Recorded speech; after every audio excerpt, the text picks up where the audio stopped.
of a movie-filled Christmas. Kristen here, and today we are talking about even more holiday movies you need to add to your watch list.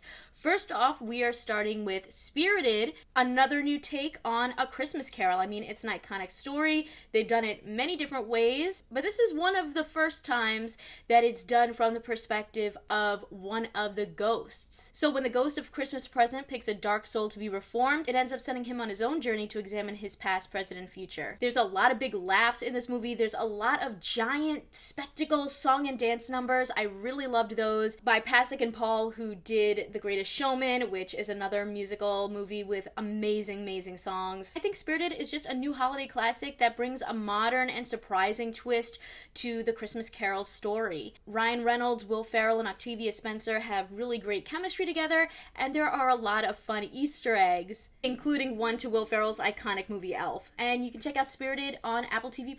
Next up, A Christmas Story has been a holiday tradition for families all around the world since it debuted in 1983. Now nearly 40 years later, Peter Billingsley returns to the iconic role of Ralphie Parker in A Christmas Story Christmas. And we get to see a grown-up Ralphie trying to give his family the type of memorable Christmas that his father used to give him. And I will admit, this new film started off a little slow for me, but it definitely snowballed, pun intended, successfully into the nostalgia and edginess that the original classic film had. They bring new traditions and new mishaps into the fold, but they also pay tribute to some moments from the original film, a lot of nice parallels. You know, you're gonna feel those warm fuzzies as they go back to Higbee's or as they honor the old man who was played by the late Darren McGavin. Plus, on top of that, all of the original kids from the first movie come back as adults and get into even more holiday hijinks in this one. I was lucky enough to get a chance to go to a screening of this film where Peter Billingsley was there himself, and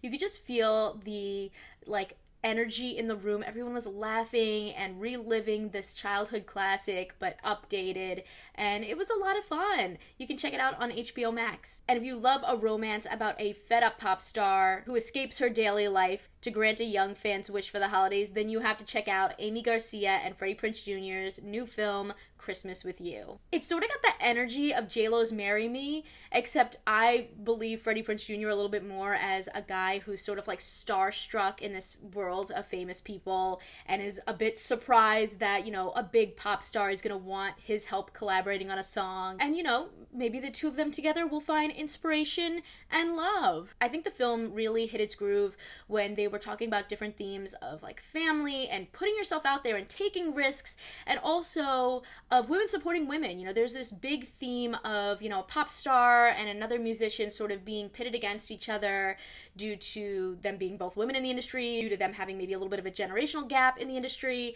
And I like that message of no, let's just support each other. I also thought Freddie Prinze Jr. had some really refreshing moments of just being really upfront about what he was looking for and the fact that he was falling in love with this woman, and it maybe got me a little bit weepy. I will say, though, the original music, not really the strong suit here. Even the song that they write together feels very cheesy, feels a little cringy. But this is one of the first times that we've gotten to see Freddie Prinze Jr. actually embrace his Latino roots in a movie and kind of put that background front and center. And I thought that was really cool because I always forget that he's Latino. And so even though they kind of keep what background they have a little bit more generic, you do see them do cute, fun holiday things like drinking tequila out in the snow or making tamales together as a family. So they have some cute little traditions. I don't think this is the best Netflix holiday film they've come out with, but I did enjoy the messages, and I like these two actors, and I think that it was really great to be able to see a Latino family front and center. And finally, we got to talk about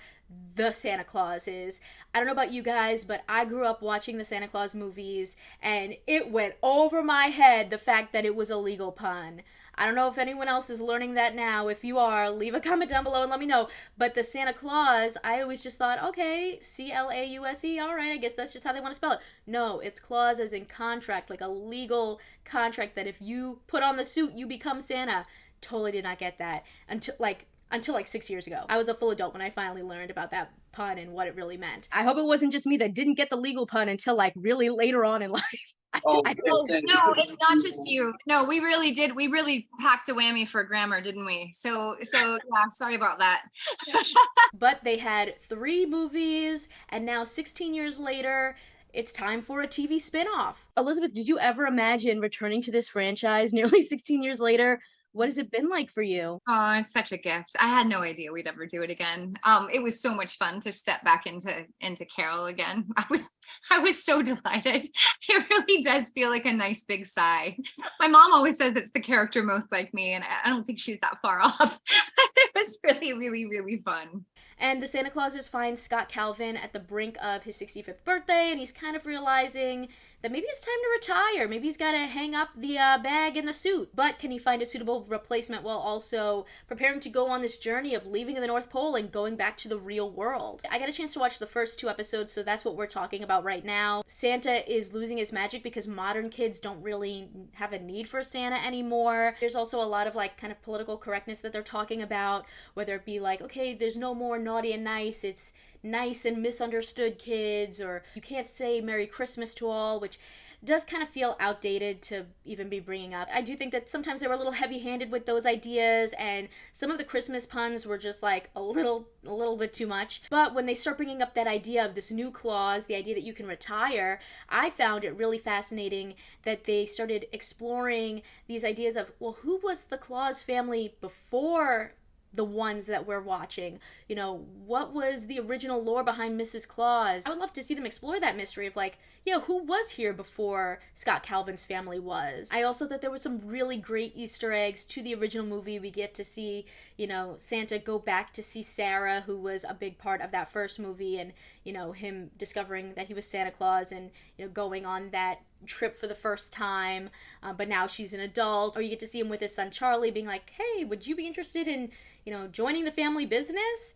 And so I thought there was a lot of great Easter eggs there. All in all, while there were a little bit too many cheesy moments, I do think that the Santa Claus delivers the perfect amount of nostalgia while also kind of bringing up these very intriguing mysteries around the mythology and lore of what it means to be Santa. And new episodes are dropping every week on Disney+. I'd love to hear your thoughts on these holiday movies and shows. Did you watch them yet? What did you think? Consider subscribing if you like my videos, and if you want to talk more TV and movies with me outside of the comments section, check out my Patreon at patreon.com/kmaldo. If you like this one, you can check out more of my videos right over here. See ya!